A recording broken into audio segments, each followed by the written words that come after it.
boy, so insincere. Number one, and I'll copy Bernie because Bernie's good with it. She has bad judgment. Now, who said that? Bernie Sanders said it about Hillary. She's not qualified. So here are 7 points that I marked down, which I think are important. And they talk about Hillary and her incompetence. She's one of the worst secretaries of state in the history of our country. Now she wants to be our president. Look, I'll be honest. She has no natural talent to be president. This is not a president. They talk about me. Actually, a lot of people think I look extremely presidential. You want to know that? But do you really believe that Hillary is presidential? This is not presidential material. Her Libya invasion, the Libya invasion was disgusting. I mean, you know who has the oil? ISIS has the oil from Libya. We went in, we knocked the hell out of Libya. We did all of the things with Gaddafi and all we did great. She ends up with Benghazi. Remember the famous phone call? At 3 o'clock in the morning, she'll answer the call. Guess what? She was sleeping. She was sleeping like a baby. Don't wake me up. Of course, she took the calls from her slimy friends, but she didn't take 500 to 600 calls. They were calling, and she was sleeping, and she did that phony commercial. Remember that? That phony commercial. If the phone rings at 3 o'clock in the morning, well, it did ring a lot of times, and she was sleeping. Maybe it's no energy, low energy, right? She needed her sleep. She needed her sleep. So her Libya invasion, decisions on Syria, Iraq, and Iran have made the Middle East more dangerous than ever before. And you know that. She went to sleep when her ambassador was murdered, and we talked about that, but she went to sleep. She wants to ship all of our jobs overseas. Hillary Clinton wants to make trade agreements that will take care of the rest of her jobs that her husband didn't take care of with NAFTA. We're not going to let it happen, folks. We're going to bring our jobs back. A big thing for Sacremento. Another point. I said it before. She wants to abolish the Second Amendment. Never, ever going to happen. And she does. And believe me, she'll say, I don't want to abolish. You look at what she wants to do. She wants to abolish the Second Amendment. Just believe me. She wants totally open borders. She wants a 500% increase in Syrian refugees. Now, remember this, folks. We have no idea who the hell these people are. And we all have big hearts, and let's build some safe zones in Syria. Let's get the Gulf states to pay for them, because the Gulf states have a lot of money. We'll get it done. We'll get the Gulf states to pay for them. I don't want to pay for them. We don't have any money. And then, of course, you talk about bad judgment. Go ahead. Thank you.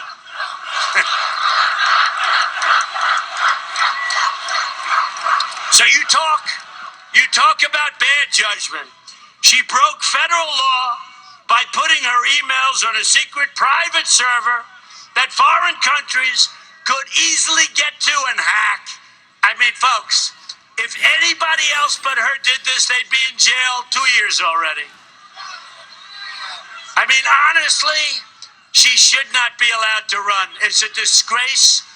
It's a disgrace to the laws of our country. She should not be allowed to run. With that being said, I want to beat her, but she should not be allowed to run. So look, we are going to make our country so strong again. We have to. We have no choice. We have to. We're going to bring back our jobs. So important. Our jobs are a disaster. We're going to bring back our jobs, and we're going to bring them back fast. So what happened? You know, I won all those states. And then they said, I won't say who, because you know what? Once you win, you don't have to talk about them. But a couple of guys, one in particular said, Indiana, that's going to be the firewall, Indiana. Well, I had Bobby Knight, so once I had Bobby Knight, it was over, right? Bobby Knight, boy, what a coach. 900 games he won. 900. 3 championships. Last undefeated season. He called me up probably 5 months before I was going to run. Bobby Knight, great coach, great guy, tough guy. Is he too tough? Do you think he's too tough? No. We need toughness.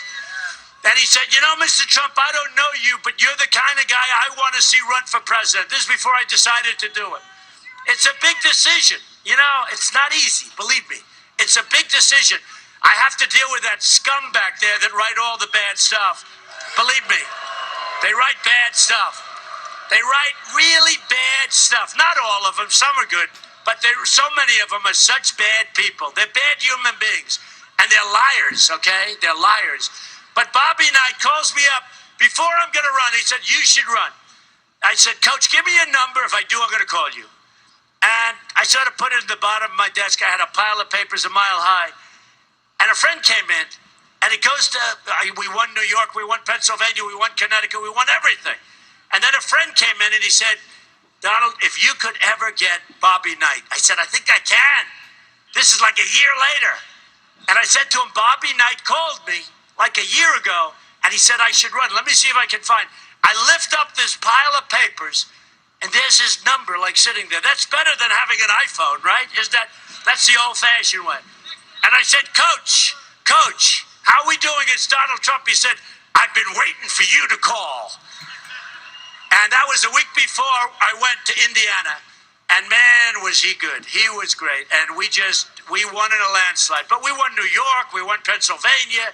We won Connecticut. We won Rhode Island and Delaware and Maryland. And then we won. They were the last ones. I'll tell you, a special place for me was New Hampshire. Because in New Hampshire, I got to know the people really well. That was my first victory. I wasn't supposed to win New Hampshire. Jeb Bush was supposed to win New Hampshire. But he was supposed, sort of his territory. He was supposed to win. And I got to know the people, and I campaigned, and I made speeches, but I really sat down with people of New Hampshire, and I said, what's the problem up here? Because they were, they got some problems. They said, our problem is heroin. I said, heroin? What are you talking about? He said, our problem's heroin. Now you look at the rivers and the trees and those beautiful roads, and it doesn't seem they have a tremendous heroin problem. You have, and everybody has. And it comes across the border. That's why that wall is going to get built. And that wall is going to be so powerful. It's going to be so powerful. And don't kid yourself. The world, ask Israel. Do walls work? They work. Just ask Israel.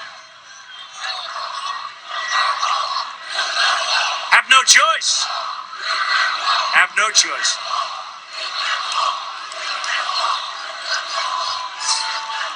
Folks, we have no choice. When I was on the debates, did I do a good job in the debates? I think so. I didn't know. I never debated professionally. All of a sudden, I'm standing up there. Remember, there were 17 people. 17. They had what they called the children's stage and the real stage. And every single debate, I was dead center, right? And it used to bother me when we had an even number. I'd tell CNN and I would tell Fox, I'd say, listen, I want to have odd numbers. And they never knew what I was doing, because when you have an odd number, you're in the center. When you have an even number, you got two guys in the center. That's no good. But I was in the center for every debate. Every single poll, the online polls after the debates, every single poll of every single debate, they say I won. I didn't know. I never did this yet. Ted Cruz, who was like a professional debater, you had all these people. I look so forward to debating crooked Hillary. Oh, do I look forward. Bernie wanted to debate me. I don't know if he did or not. He wasn't trying too hard, I'll tell you. Believe me, behind the scenes, he wasn't trying hard. To the media, he was. Oh, I want to debate him. Behind the scenes, I'm not sure he wanted it. But Bernie, in all fairness, I said, put up money to the networks. Put up money for women's health issues in this case. And they're very cheap. They want to make a lot of money, but they're not so fast with giving it away. But I would have liked it. But then I said, and somebody told me, they said, look, the system is rigged. The guy is working hard, but his system is rigged. He can't win.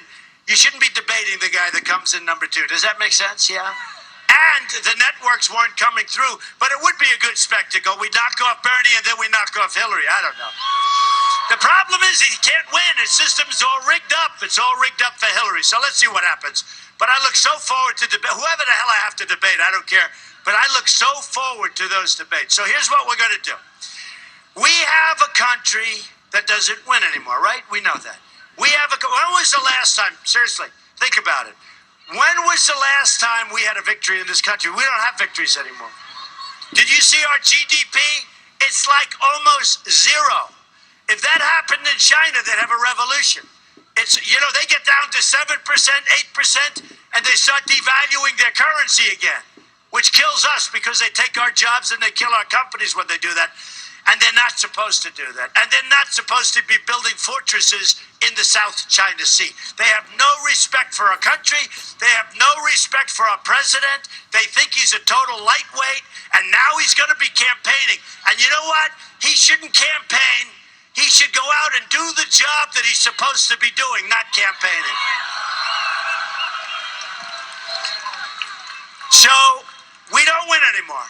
We don't win with jobs. We don't win with the economy. We don't win at all. But let me tell you, folks, and I mean this so sincerely, we are going to win like we've never won before. I'm telling you. We're going to bring our jobs back. We're not going to let Carrier go so easily to Mexico.